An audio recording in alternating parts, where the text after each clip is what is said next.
Local governments are hiring thousands of people for stable careers with benefits and retirement plans. Local government basically means jobs working for towns, cities, and counties. Here's why you should look for work in local government. There's great benefits, and I know benefits sounds boring until you actually need them. Health insurance, retirement plans, paid holidays, stable paychecks. These things matter a lot more, especially as you get older. I own a house and support a family of 4, including myself, and all of this is based off of my local government salary. You can come into an entry-level position and work your way up to this point only after a few years. There's different departments like Parks and Recreation, Utilities, Administration, Public Works, Marketing, IT, Inspections, Environmental Service, HR, Law Enforcement. There's more variety than most people realize. Many municipalities also have a pension and a 401k match. There's also great position and salary mobility within local municipalities, depending on what type of job you want to pursue. There's tons of networking opportunities, and this is what has led to the majority of my promotions. Before we start applying, you want to consider your location. So when it comes to where to work, you don't have to work in the municipality that you live in. You could work in any municipality you want. My suggestion would be to work in a municipality where the home prices or household income is higher than where you live. This will mostly lead to a higher salary than the same type of job you'd be working in the municipality you live in. I've lived as far as a 40-minute drive away from where I work so that I could get paid more. If you don't have the means to travel somewhere else, you'll have to look for jobs that are closer to where you live until you can. Now I'm going to show you how to apply.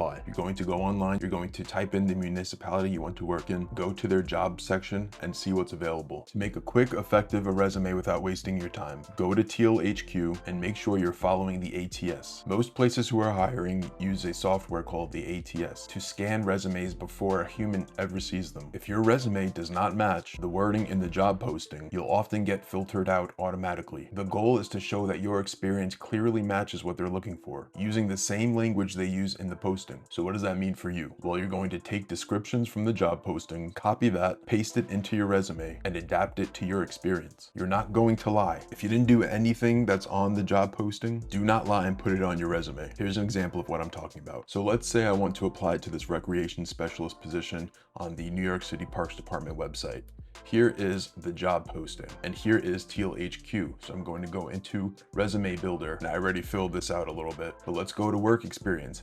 Add work experience. Company name, I'm just recreation time. Here's a made up company. The description, you don't need that. Position, let's just say I was a recreation professional. Now I'm going to look at this job description here and go down the major list of responsibilities. What's one of them?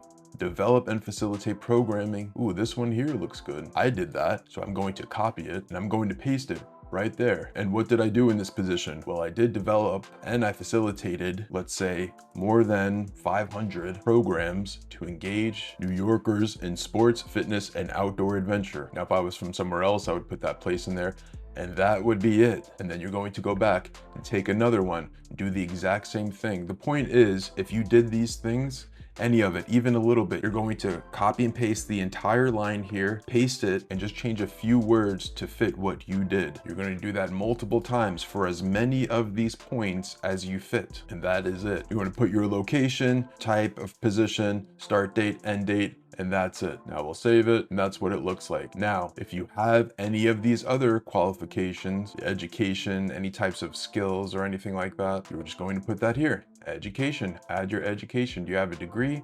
Put that in there. Your skills, you can add each one, and that'll be it. The best part about Teal HQ is that it'll save all of this. So if you want to apply for another position with a different municipality, you'll have all the points you put for the previous one, and you could click these on or off for the same position, and you could just add them all in. It makes it very easy, and that'll make it easier for you to adapt your resume to each position you're applying for. Well, now that we have our resume, let's talk about the interview, because this is where people will lose a whole lot of opportunities they could have gotten. Here's how to not screw this up. One thing you're going to do at the beginning of an interview is ask if you can take notes while they're speaking. It sounds simple, but it immediately shows that you care, you're paying attention, and you're taking the opportunity very seriously. It also helps helps you remember details so that you can ask better follow-up questions later, instead of just nodding your head the whole time. Another huge mistake people make is talking like they're desperate instead of intentional. Don't walk in there acting like, I'll take literally anything. Instead, explain why you specifically want to work for that municipality. Maybe you visit their parks a lot. Maybe your family attends local events there. Maybe you like the culture of the town. Maybe you appreciate how clean or well-maintained the area is. The point is this: you want them to feel like you actually care about being a part of that community. And do not fake this. Actually spend some time there before the interview if possible. Another thing,